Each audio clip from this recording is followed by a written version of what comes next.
Hi, everyone. Hello again. We're on page 328 of In Search of Christian Freedom by Franz. Ray has been looking at the comparison between the Jewish way of dealing with shunning and the Jehovah's Witness way of dealing with shunning.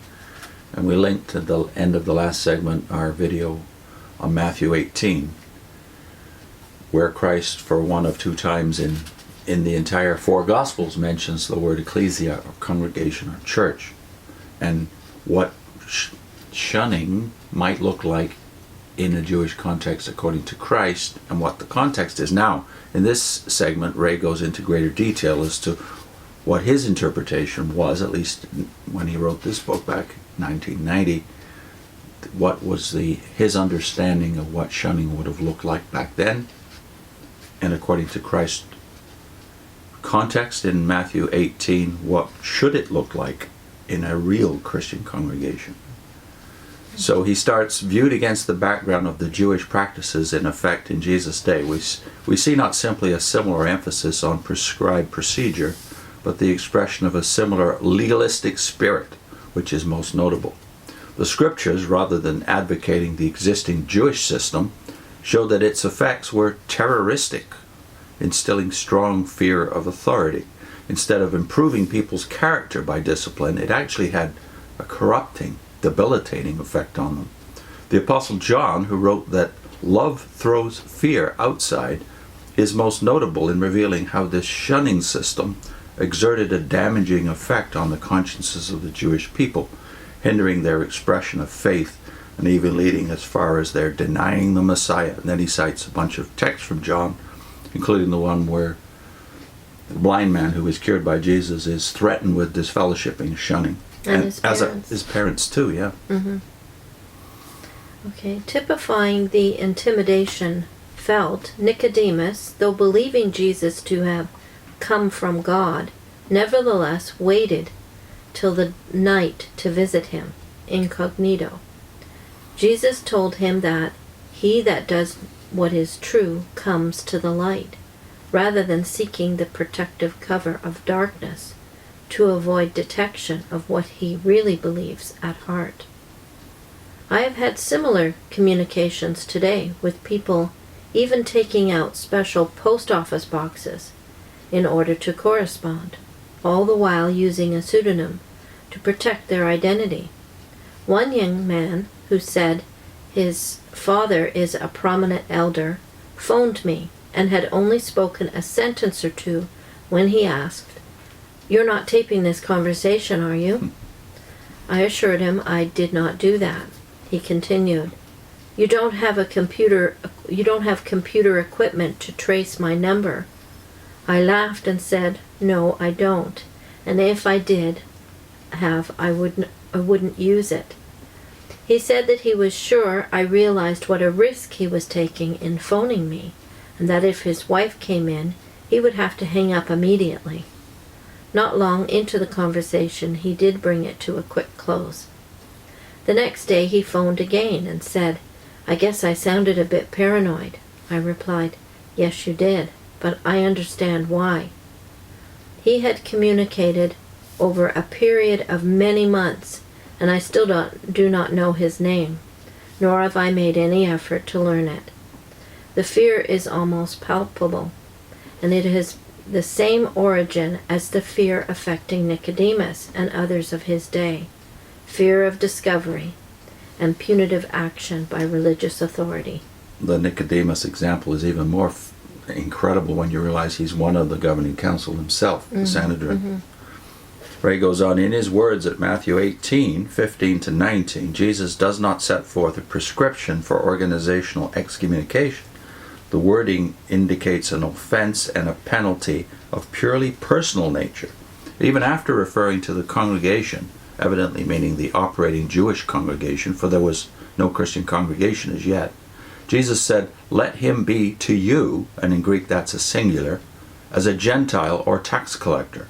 Rather than an ecclesiastical action imposed on an entire congregation, there is simply a principle given, providing for the wrong one's dignified personal avoidance of an obstinate offender. The context preceding and following these verses also points to this. Whereas verses 17 and 18 of this section are portrayed as implying action by ecclesiastical authority, the verses following indicate otherwise. As few as 2 persons can arrive at a decision on religious matters and can have God's blessing in their doing so. That blessing is not dependent on the decision reachers being individuals holding some official position, nor on their decisions being submitted to some centralized authority structure. The reason is that Jesus promises to be in their midst, guiding their thoughts, even as he does in all other cases of true Christian efforts. And this is what produces agreement and genuine unity, irrespective of numbers. His Father is over all and through all, not just in some, in cultivating the unity of the Spirit. Christ prayed for their unity, knowing that even his mighty personal, earthly influence would not of itself maintain this, and that their peace could come only as a fruitage of God's Spirit. It was not to be a peace imposed by authoritarian control. At verse 6 of Matthew chapter 18, Jesus warned against putting a stumbling block before one of these little ones who believes in me. Belief in him is the criterion, not acceptance of an organization's doctrinal ecclesiastical package. Their personal relationship with the Father is stressed in verse 10, and the parable of the strayed sheep and the shepherd's deep concern for that one sheep is related, and that's in verses 12 to 14 of Matthew 18. The evidence is that by its dogmatism, its authoritarian demands, and unremitting grip on their thinking, beliefs, and conscience, the witness organization does indeed stumble many persons. Worse, having done so, it then abandons them after what amount to only token efforts at remedying the problem. Yet they are among those little ones of whom Christ said, they believe in me. Mm-hmm. So it is true that the fear of reprisals by elders, local elders, or usually local elders, is what controls and dominates the life of many witnesses and causes them to go against even their own consciences and their better instincts as human beings to ignore or shun their family, sometimes for decades. And it prevents them from getting help if they're the wrongdoer. It just prevents them from wanting to reach out and get some help in fear of being disfellowshipped. So we want to look at the text that Ray cites here in the first paragraph when he's talking about the Gospel of John and its attitude to the Jewish shunning system, or even threat of shunning, being expelled from the synagogue, etc. He concentrates on 1 John 4:18. So why don't we read that entire text in the New World Translation? 1 John 4:18 to 20, right? To 20. There is no fear in love, but perfect love throws fear outside, because fear exercises a restraint. Indeed, he that is under fear has not been made perfect in love. As for us, we love because he first loved us. If anyone makes the statement, I love God, and yet is hating his brother, he is a liar.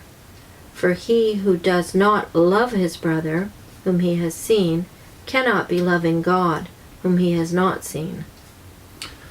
Is it clear enough from this text that God's love comes first? And if we really have God's love, the agape love of the New Testament, we don't fear. That's not the dominant aspect of our personality. Sure, we should be vigilant. And fear has its proper place in the Christian way of looking even at God. But it gives you more compassion because you're thinking of God's love to you. Yeah. So then you're going to want to display that to the other person, knowing that you received mercy. Yeah. So if you don't see that, and obviously Christ didn't see it in the Jewish community of the first century, where fear was the dominant aspect of their faith, as it were. So even the elders have this fear of the congregation being contaminated, and then the individuals seem to get lost in that. They're thinking of the greater number rather than the person they're dealing with. So the older New World Translation said, thrusts out or throws out. Throws out fear. Throws fear out. Perfect love throws out. But the newer one, the silver sword, says perfect love casts fear out. So the power to expel this emotion or this superstition, really, that you can be lost, that you can be plucked out of the Father's hand. Another John principle. The ones that Christ says are brought to him by the Father cannot be lost because they cannot be plucked out of my Father's hand. But you, at any point, as a Jehovah's Witness, feel that despite your years of faithfulness, you can be plucked out of God's organization. God has a good grip. We don't. Yeah, that's the way to look at it. God's grip, not ours. We want to link this, and we will right now, to 2 fear videos we've done based upon the work of S.H. Hook, who talks about the nature of Babylonian religion. So if you really think that you're in God's organization, you have to think deeply about the contrast between a fear-dominated religion such as the Babylonian or other pagan religions and the one you're in. And in Christianity, when purely practiced, love is the dominant trait. It's the first fruit of the Holy Spirit. So we'll link those videos at the end here, and also put a link into the one we've already cited in the previous video, Matthew 18, in case you haven't seen that one. Matthew 18, which is an amplification of what Ray's talking about here, about the true way forgiveness and reconciliation should proceed. Not just in the Christian context, in the future, in the church that doesn't exist yet, but in the Jewish system, the way it was practiced at a local synagogue level, even then. Up here on your screen, those links.